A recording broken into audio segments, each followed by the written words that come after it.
I will do Leetcode number 75 sort colors. I'm gonna use Java for the language. The approach I'm gonna use is with three-pointer, but you could do with like an array of the counts for each 0, 1, and 2, each color. Let's start here. Basically, the question is saying we gotta take an array of integers that represent colors, like 0 is red, 1 is white, 2 is blue. It doesn't really matter much. We only care about the numbers. So we want to move all the zeros to the left hand side of the array and all the twos to the right hand side and then the ones in the middle. So as you can see, this array of 2, 0, 2, 1, 1, 0, we're moving all the zeros to the beginning, all the twos to the end, and then in the middle we got all the ones consecutively. So my approach I'm going to use here is basically a three-pointer.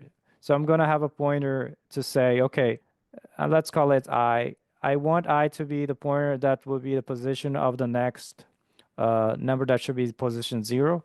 And then for the j should be the pointer that will hold the next position where should the number 2 should be.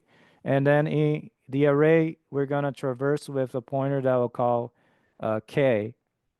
All right, so we don't confuse. If you want to use better names like a 0 index or a 2 index, you can use that as well if you're confused by just I, J, and K. Anyway, so the K will go through the array. And if we see a 2 like this one, what we do is we're going to move that to the position at the end, right? So I saw a 2. Okay, let's take that, whatever's at the end here, and put it here. So we got 0. And then whatever's at the end there, we replace with 2 because we know for sure it's going to be 2. And then with that, we decrease j. Now, the reason we keep I there intact is because we don't really know if this number that we moved was a 1 or a 0. So we have to keep the I there so the next iteration is going to go through it. And then we're going to increase k. And then, okay, this is a 0. What do we do when we see a 0? So you want to move that to the where the I is. So in this case, it's just going to move the 0 to 0 like that. Oops. And then it's going to increase the I because the position for the 0 is taken. But also keep in mind you have to move this, whatever was in 0, back to this place here. Because it's 0 again, it's kind of obvious it is, but it could have been 1. So you have to increase I saying, okay, 1, 0 has already taken place. Therefore, we cannot go and use that same position I again. And then you keep going for K and you reach 2 again. You're going to move to the end. And then the 1 will appear here, right? And then you're going to decrease the j. And then you can see here the next value of k would have been 1.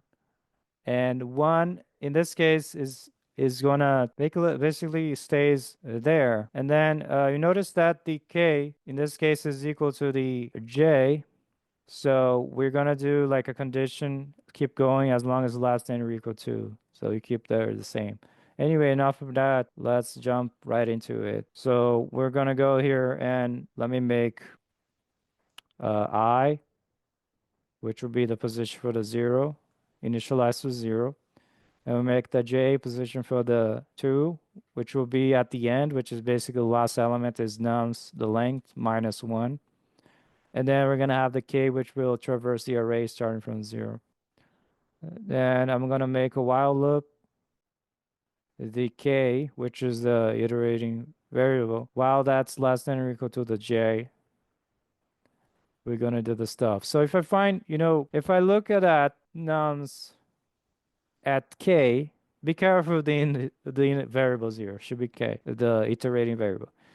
If that number is 2, that means I got to move to take whatever's at the end, move to the position where I am, right? And then fill the end with 2. So where I am right now should be the position at J. And then whatever's at J should now be 2, because we know for sure we have to fill that with a 2. And then we're going to decrease the J. So the pointer that's position is going to point to the next position of the next 2 that will take place. Else if we reach K being 0, here, we're gonna do move to the beginning, right? So whatever we got right now, it should go to the beginning. So the position at I should take that number 0. But before we do that, we got to make sure that the number at k will be the number at I. So ultimately, you can just do like what we did before, like this. So whatever you got at the position right now will be replaced with whatever's in I, and then the I will take place with a 0. Okay, and then you can increment the I. And if we see something that's not anything but increment the k, but you also have to increment the k when you swap up the I there. So as you can see, these two kind of have the same case. So if you want to combine that, that's fine as well. If you take like this if here and move into the else, but then you got to realize the case repeated, so you can remove that. So this is another way of simplifying that problem. All right, so if you click run, should be there.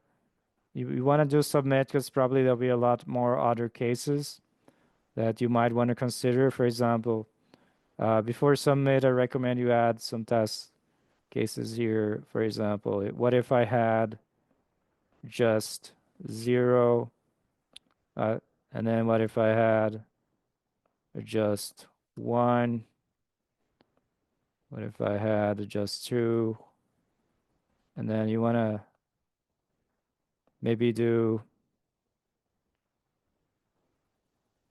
0, 1, 2. What else didn't I do? 1, 1, 0, 2.